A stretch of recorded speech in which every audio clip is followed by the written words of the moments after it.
যেখানে প্রাক্তন সেনাকর্তা মেজর ঋত্বিক পাল সহ 5 জনকে গ্রেফতার করা হয়েছে বিজেপির এবং তার প্রতিবাদ চলছে। এ নিয়ে কি বলছেন প্রাক্তন পুলিশ কর্তা নজরুল ইসলাম এবং প্রাক্তন বায়ুসেনা কর্তা বিভাস রায়চৌধুরী, শুনুন।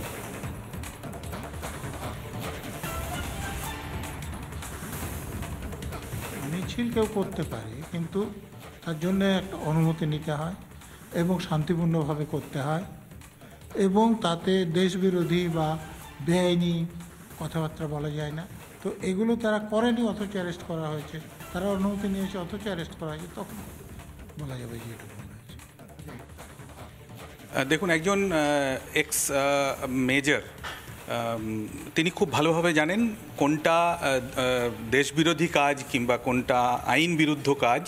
সুতরাং আমার মনে হয় না তিনি এমন কিছু করে থাকতে পারেন যার জন্য তাকে এভাবে বারবার হেনস্থা করতে হবে।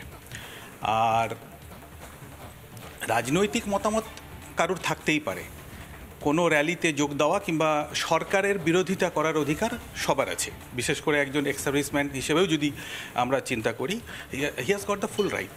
তো এখানে তো আমার মনে হয় না কিছু উনি অন্যায় করেছেন।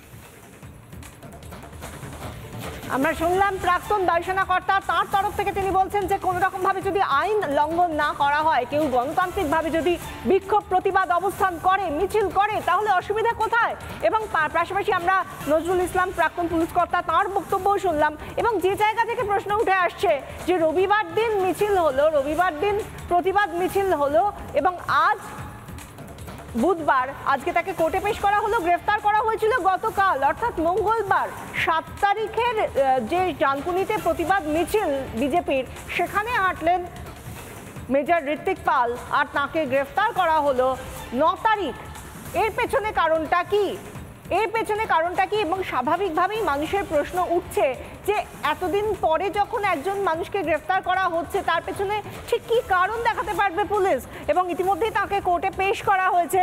কিন্তু প্রশ্ন উঠছে যে শেখ শাহজাহানের মতো নেতারা, তাদেরকে কিভাবে, তারা কোথায় পালিয়ে যায়, কিভাবে, কেউ কেউ বলছে তার দলেরই লোকজন বলছে সে মাথা উঁচু করে রয়েছে তার জায়গাতেই, কিন্তু তাকে ধরতে পারে না পুলিশ। এই প্রশ্নটাও উঠে আসছে। এই প্রশ্নটা করছেন কে না খোদ বিরোধী দলনেতা। কি বলছেন শুভেন্দু অধিকারী, শুনুন।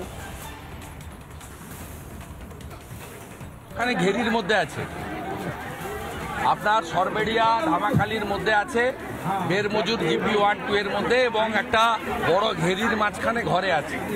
আমি জানি এই কেসটা সিবিআই বা এনআইএ নিলে তারা ধরে নিয়ে আসতে পারবে, পুলিশ করবে না।